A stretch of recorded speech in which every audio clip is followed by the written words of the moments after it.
और ओडिशा में हुए रेल हादसे के बाद सियासत ने कैसे संवेदना के सारे सिग्नल फेल कर दिए ना, ये रिपोर्ट देखिए।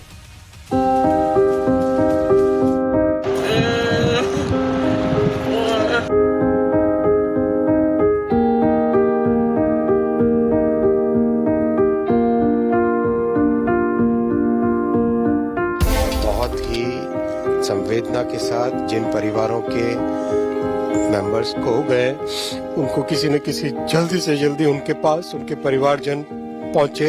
ये हमारा दायित्व अभी खत्म नहीं हुआ है।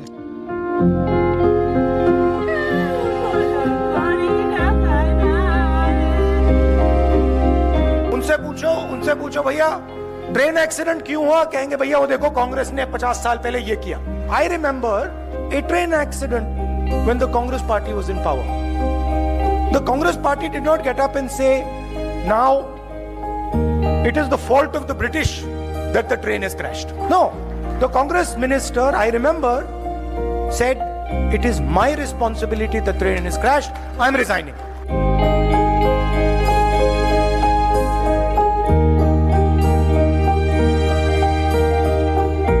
तो हुआ है, लेकिन अब ये कैसे एक्सीडेंट हो गया है इसको तो देखना चाहिए ना। और पहले आप जानते हैं रेल का जो डिपार्टमेंट होता था उसका बजट पेश होता था अलग से। नई सरकार आई है उसने बजट को ही खत्म कर दिया। तो इन लोगों को कोई सेंस है जी?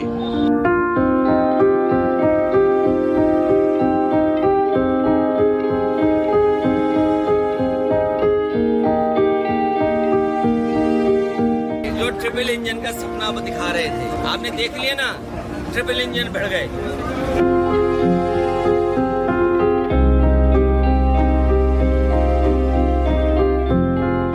सिस्टम फेलियर है, जो इनका परफॉर्मेंस है उसका सिस्टम का परफॉर्मेंस जो हुआ है वो गलत हुआ है। मैं तो ये समझता हूँ इसमें कोई किसी ढंग की ये बात नहीं आती कि इसको सीबीआई को दिया जाए।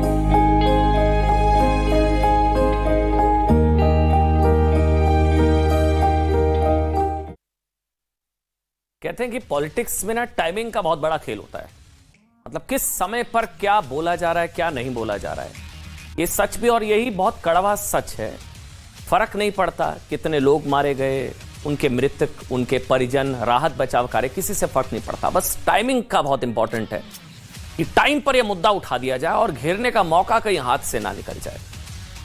टाइमिंग आज ना, इसीलिए हम आपको आरोप प्रत्यारोप की पटरियों पर दौड़ती उस राजनीतिक रेल के बारे में बताएंगे जिसमें आम आदमी के दुख दर्द के लिए ना कोई सीट रिजर्व नहीं है, कोई सीट रिजर्व नहीं है। हाँ, रिजर्वेशन है तो सिर्फ राजनीतिक रंजिश का रिजर्वेशन है। शुक्रवार शाम ओडिशा में जो दर्दनाक रेल दुर्घटना हुई उसकी तस्वीरें पूरे देश ने देखी। 280 से ज्यादा लोगों की इस दुखद हादसे में, इस दुर्घटना में 280 से ज्यादा लोगों की मौत हो चुकी है।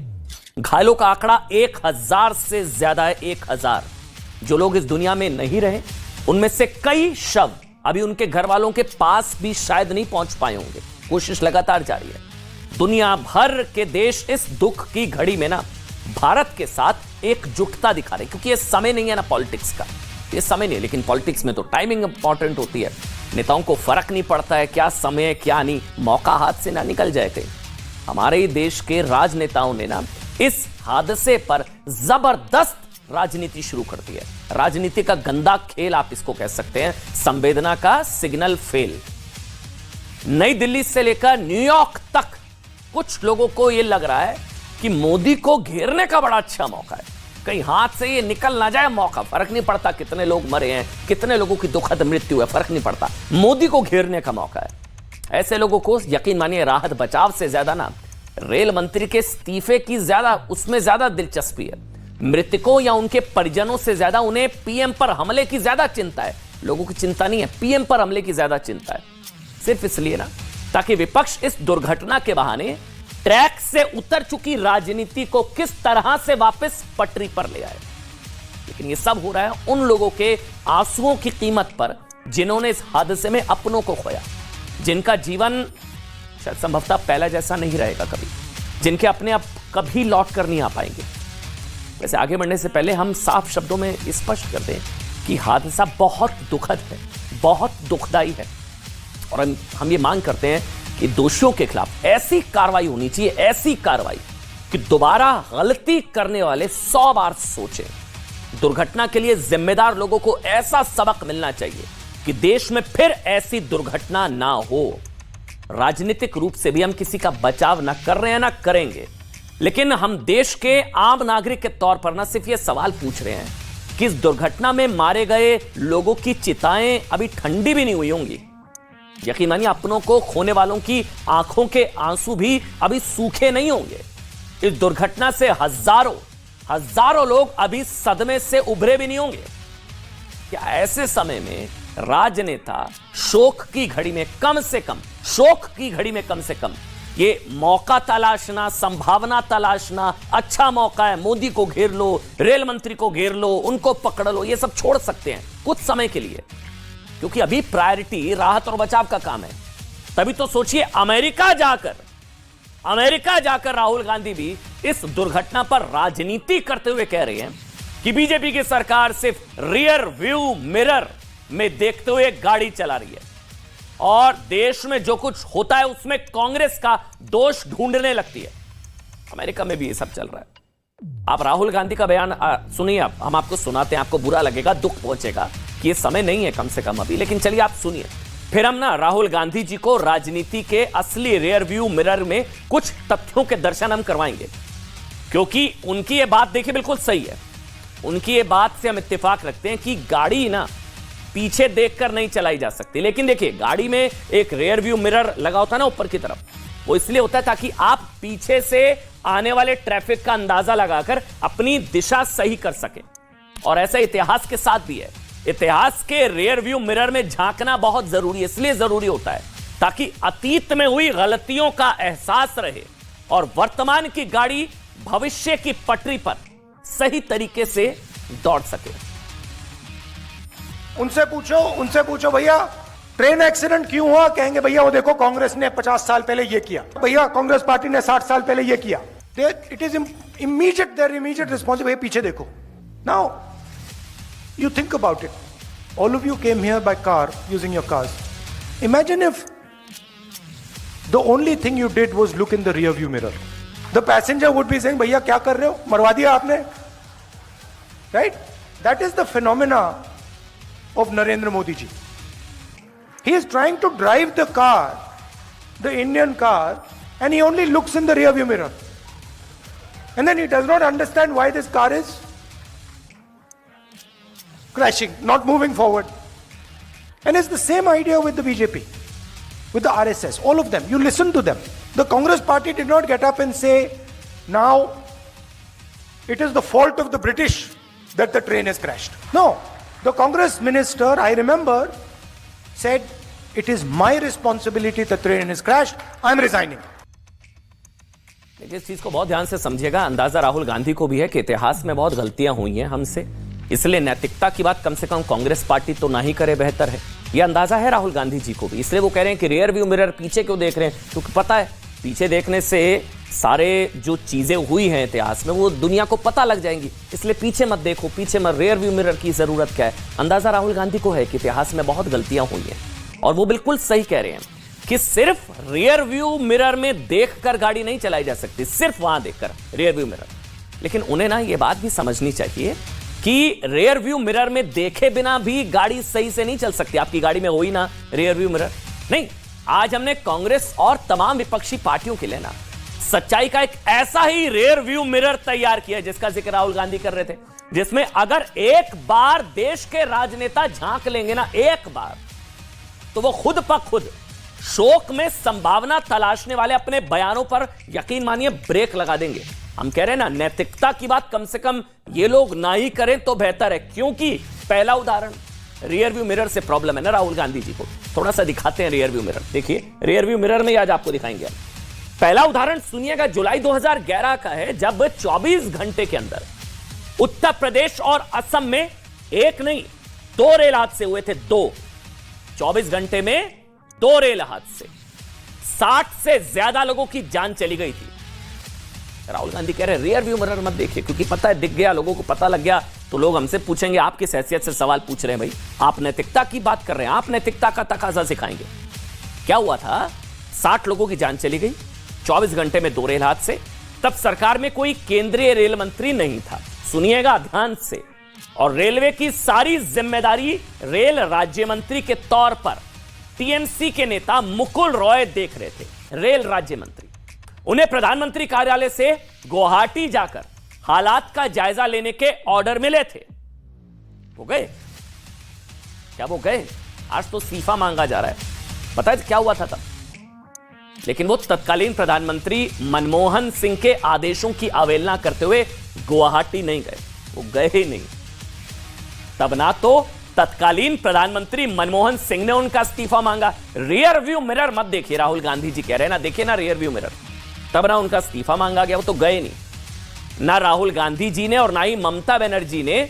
जबकि शुक्रवार को ओडिशा में जब रेल हादसा हुआ तब अगले ही दिन प्रधानमंत्री नरेंद्र मोदी और केंद्रीय रेल मंत्री अश्विनी वैष्णव कहां थे?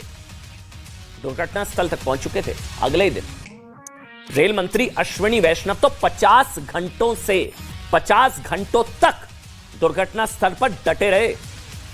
और जब तक घायलों के उचित इलाज की व्यवस्था नहीं हो गई ना, मृतकों के शव परिवार वालों को सौंपने की व्यवस्था नहीं हो गई, प्रभावित ट्रैक दोबारा शुरू नहीं हो गया ना, मिशन मोड में लगे रहे। ममता बनर्जी उनके बगल में खड़ी होकर उन्हें खरी खोटी सुनाती रही। सोचिए आप इस चीज को ध्यान से सोचिए। उस मौके पर पहुंचकर भी खरी खोटी सुनाई ममता बनर्जी ने, तंज कसा, ताने मारे वहां पर खड़े होकर। लेकिन रेल मंत्री अश्विनी वैष्णव पूरी शालीनता के साथ उनकी बातें सुनते रहे। या आप सुनिए, तब आप समझ पाएंगे रियर व्यू मिरर उसकी अहमियत क्या है। सुनिए आप। लोगों को जिंदगी जैसे चला गया। मैंने तो सुना कि इसमें 500 भी हो सकता है। 3 डिब्बा अभी तक नहीं रेस्क्यू हुआ है। सारा कंप्लीट हो गया। आपको कंप्लीट होने के बाद कितना हुआ? 238 कल था। उसका बाद आज का जो ऑफिशियल आपका स्टेट गवर्नमेंट का जो डेटा है 238 हमारा काल से है। काल से हमारा पास 238 है। लेकिन मेरे को जानकारी में भी है 3 डिब्बों में अभी तक हम पहुंच नहीं सका। वो जो है आप कर लीजिए। देखिए तो जो बात बाकी है वो हम लोग मिलकर कर लेंगे। इसमें तो आप एक चीज पर सोचिए, अश्विनी वैष्णव 50 घंटे से ज्यादा वहां डटे हुए हैं, दिन रात डटे हुए, इनकी आंखों में आंसू आ गए, वो भावुक हो गए। कोई दूसरे राज्य का मुख्यमंत्री उनके बगल में खड़े होकर उन पर ताने कस रहा है, तंज मार रहा है। लेकिन आप ये सोचिए, शालीनता देखिए रेल मंत्री की, अश्विनी वैष्णव की शालीनता देखिए। वो चाहते जवाब दे दे कि आप पॉलिटिक्स करने आई हैं यहाँ पर, आप पॉलिटिक्स करने आई हैं यहाँ पर, ये पॉलिटिकल ब्राउनी पॉइंट्स आप फिर कभी आगे, अभी क्या जरूरी है? आप वहां पर खड़ी होकर राजनीति कर रही है। ये देखिए आप तस्वीरें, अश्विनी वैष्णव हाथ पर हाथ धरे आराम से वहां पर, उन्होंने कुछ एक शब्द नहीं बोला, वो सुनते रहे क्योंकि उनके लिए काम इंपॉर्टेंट था, उनकी शालीनता। कौन है ये ममता बनर्जी? सुनिए, वही ममता बनर्जी भूल गई जब वो खुद देश की रेल मंत्री हुआ करती थी। रियर व्यू मिरर क्यों बुरा लग रहा है? रियर व्यू मिरर ना, अब आप समझिए, ये दिखाना, उन्होंने राहुल गांधी जी ने बोला ये मत दिखाइए, रियर व्यू मिरर क्यों देखना बार बार? हम तो दिखाएंगे भाई, दिखाना जरूरी है। जब ममता बनर्जी हुआ करती थी रेल मंत्री तो उनके कार्यकाल में ट्रेनों के टकराने और पटरी से उतरने की कितनी दुर्घटनाएं हुई, कितनी, सोचिए। 839 जिनमें 1451 लोगों की जान चली गई। वहां मौके पर पहुंचकर पॉलिटिक्स कर रही है ममता बनर्जी। आप पॉलिटिक्स करने गई थी, लेकिन ममता बनर्जी ने ना कभी अपने पद से इस्तीफा नहीं दिया। वह एनडीए की सरकार में भी रेल मंत्री थी और 2009 से 2011 के बीच यूपीए के सरकार में भी उनके बगल में खड़े होकर किसी विपक्ष के नेता ने मौके पर उन पर तंज नहीं कसा तब। और तब राहुल गांधी ने भी कभी उन पर इस्तीफे का दबाव नहीं डाला, कभी नहीं डाला होगा। कांग्रेस के प्रधानमंत्री मनमोहन सिंह ने उनसे कभी इस्तीफा नहीं मांगा, कभी नहीं मांगा। आरजेडी भी सुनिए ना आप रियर व्यू मिरर पूरा लेकर आए। आज आरजेडी भी रेल मंत्री से इस्तीफा मांग रही है। आरजेडी के अध्यक्ष लालू प्रसाद यादव भी देश के रेल मंत्री रहे हैं। कितने हादसे हुए उनके कार्यकाल में? 601, 1159 लोगों की जान चली गई। कभी दुर्घटनाओं के बाद इस्तीफा दिया कभी? अश्विनी वैष्णव 50 घंटों से ज्यादा वहां पर डटे हुए, खड़े हुए हैं। कितने रेल मंत्री वहां पर जाकर ऐसे डटे हैं? 4-4 दिन, 3-3 दिन, कितने गए हैं? बिहार में आरजेडी की सहयोगी जेडीयू भी ओडिशा ट्रेन हादसे पर सवाल सोचिए, आप इस चीज को समझिए, मौका है, हाथ से ना निकल जाए मौका इतना शानदार मिल गया ना घेरने का। लोगों की जान गई, मृतकों को क्या मिला नहीं मिला, राहत बचाव कार्य कोई परवाह नहीं है, मौका ना हाथ से निकल जाए। मोदी को घेरने का, रेल मंत्री के इस्तीफा मांगने का। नीतीश कुमार, बिहार के मुख्यमंत्री नीतीश कुमार ने रेल मंत्री के इस्तीफे पर तो कुछ नहीं बोला, लेकिन यह जरूर कहा कि 1999 में जब पश्चिम बंगाल के गैसल में ट्रेन दुर्घटना हुई थी तो उन्होंने नैतिकता के आधार पर अपने पद से इस्तीफा दे दिया था। अच्छा, उस समय देश में किसकी सरकार थी? एनडीए की सरकार थी। गैसल दुर्घटना में 290 लोगों की मौत हुई थी, लेकिन रेल मंत्री रहते हुए नीतीश कुमार के कार्यकाल में 1079 दुर्घटना हुई, 1000 और 1527 लोगों की मौत हुई। यानी कि गैसल ट्रेन दुर्घटना से पहले भी 1237 लोगों की जान दुखद ट्रेन दुर्घटनाओं में हुई थी। इस्तीफा दिया था नीतीश जी, आज आप इस्तीफे की याद दिला रहे हैं। नीतीश जी ने इस्तीफा गैसल की दुर्घटना के बाद तो दिया, लेकिन उससे पहले भी 1200-1250 लोगों की जान जा चुकी थी। 2013 में जब उत्तराखंड में आपदा हुई थी, ये तथ्य आप सुनिए। आज राहत और बचाव कार्य पर सवाल उठाया जा रहा है। ये तस्वीर आप देखेंगे ना, मैं आपको तथ्य बताता हूं क्या हुआ। 2013 में जब उत्तराखंड में आपदा आई थी ना, तो राहुल गांधी और सोनिया गांधी ने हरी झंडी दिखाकर राहत सामग्री से भरे ट्रकों को रवाना किया था। राहुल गांधी उस समय विदेश से लौट कर आए थे, वो विदेश में थे, विदेश से लौट कर आए। उस समय ऐसी खबरें भी चली थी, ये खबरें चली थी उस समय कि राहत सामग्री तब तक रवाना नहीं की गई जब तक वो विदेश से वापस नहीं आ गए। ये दावा कितना सही है हमें नहीं पता, लेकिन उस वक्त उस वक्त भी ये खबर चली थी। लेकिन क्या आपको पता है, इन ट्रकों का डीजल उत्तराखंड पहुंचने से पहले खत्म हो गया था। जी हां, फिर से बोल रहा हूं, फैक्ट, ये फैक्ट है। ट्रकों का डीजल उत्तराखंड पहुंचने से पहले ही खत्म हो गया था। ये ट्रक रास्ते में खड़े हो गए थे, इसमें रखी गई राहत सामग्री को बेचने तक की नौबत आ गई थी। अब आप सोचिए, नैतिकता की बात, नैतिकता, वही विपक्ष आज ओडिशा में राहत कार्यों पर सवाल उठा रहा है। यह बात सही है कि भारत में रेल दुर्घटनाएं व्यापक पैमाने पर होती हैं। रेल दुर्घटनाओं में पिछले 10 वर्षों में भारत में 2,60,000 लोगों की मौत हो चुकी है। कितनी? 2,60,000। लेकिन एनसीआरबी के आंकड़ों के मुताबिक इनमें से ज्यादातर मौतें या तो ट्रेनों से गिरने की वजह से या ट्रेन के रास्ते में आ जाने की वजह से हुई है, और ट्रेनों के पटरी से उतरने और टकराने की दुर्घटनाओं में जबरदस्त गिरावट आई है। यह फैक्ट है। इससे होने वाली मौतें भी, उनमें भी भारी कमी आई है। अश्वनी वैष्णव ने 2021 में रेल मंत्री के तौर पर कार्यभार संभाला। अभी क्या है, पूरा ऑपोजिशन क्या चाह रहा है, एक वर्ग क्या चाह रहा है, रेल मंत्री इस्तीफा देते, रेल मंत्री इस्तीफा देते। फर्क नहीं पड़ता मृतकों के राहत बचाव पर क्या असर पड़ेगा, वहां पर राहत बचाव या मृतकों के परिजनों, उनको फर्क नहीं पड़ता है। लेकिन अश्विनी वैष्णव इस्तीफा दे दे, वो रेल मंत्री। अश्विनी वैष्णव 2021 में रेल मंत्री के तौर पर उन्होंने कार्यभार संभाला। तब से अब तक ट्रेन दुर्घटनाओं की संख्या बहुत हद तक घटी है। हालांकि यह बात भी सही है कि सरकार को रेल सुरक्षा पर जितना पैसा खर्च करना था उतना नहीं हो पाया, यह भी फैक्ट है। सीएजी की 2022 की रिपोर्ट में भी इसका जिक्र है और सरकार को इस तरफ ध्यान देना चाहिए। लेकिन शोक में सियासी संभावना तलाशने वाले राजनेताओं को इस बात पर भी ध्यान देना चाहिए कि उनके दौर में कई ऐसी दुर्घटनाएं सिर्फ फोटो ऑप बनकर रह जाती थी, रियर व्यू मिरर। तब रेल मंत्री या तो दुर्घटना स्थल पर पहुंचते ही नहीं थे, रेल मंत्री दुर्घटना स्थल पर पहुंचते ही नहीं थे, और अगर पहुंचते थे तो खाना पूर्ति करके लौट आते थे। लेकिन शायद ये पहली बार है जब कोई रेल मंत्री हादसे के तुरंत बाद दुर्घटना स्थल पर पहुंचा और 85 घंटे बीत जाने के बाद भी ग्राउंड जीरो पर बना रहा। इतना नहीं, मामले की गंभीरता को देखते हुए इसकी जांच सीबीआई को सौंप दी गई है। कुछ छुपाना होता तो सीबीआई को जांच दी जाती, क्या कुछ छुपाना होता तो सीबीआई को जांच दी जाती। और मजे की बात जानते हैं क्या है? मजे की बात यह कि हर मामले की जांच सीबीआई से कराओ, सीबीआई से कराओ, सीबीआई से कराओ की मांग करने वाले नेता अब इस पर सवाल उठा रहे हैं। एकदम नॉर्मलाइजेशन की तरफ ले जाना है और बहुत ही संवेदना के साथ जिन परिवारों के मेंबर्स खो गए उनको किसी न किसी जल्दी से जल्दी उनके पास उनके परिवारजन पहुंचे। ये हमारा दायित्व अभी खत्म नहीं हुआ है। आप सोचिए, जब विपक्ष एक तरफ तो ओडिशा में हुई रेल दुर्घटना पर रेल मंत्री का इस्तीफा मांग रहा है ना, कांग्रेस पार्टी के अध्यक्ष इस पर प्रधानमंत्री को चिट्ठी लिख रहे हैं। लेकिन दूसरी तरफ बिहार के भागलपुर में, यह तस्वीर आप देखिए, बिहार के भागलपुर में वो हादसे पर विपक्ष ने चुप्पी साध रखी है, चुप्पी। रविवार को भागलपुर में गंगा नदी पर निर्माणाधीन सुल्तानगंज अगौनी घाट ब्रिज भर भराकर गिर गया। ये आप तस्वीरें देखिए, आप ये फुल स्क्रीन पर तस्वीरें एक बार दिखाइए, ये तस्वीरें देखिए आप। 1700 करोड़ की लागत से बनाया गया ये ब्रिज 14 महीने में दूसरी बार गिरा है।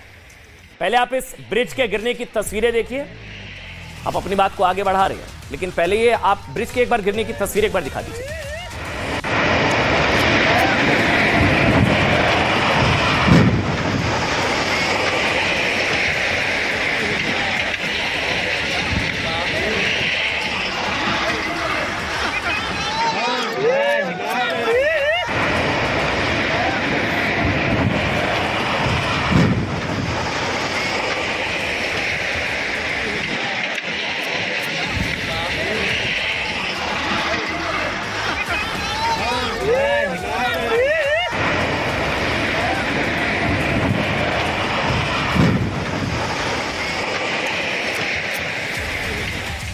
शिलान्यास हुआ 2014 में बिहार के मुख्यमंत्री नीतीश कुमार द्वारा, जिसे 2020 तक बनकर तैयार हो जाना था।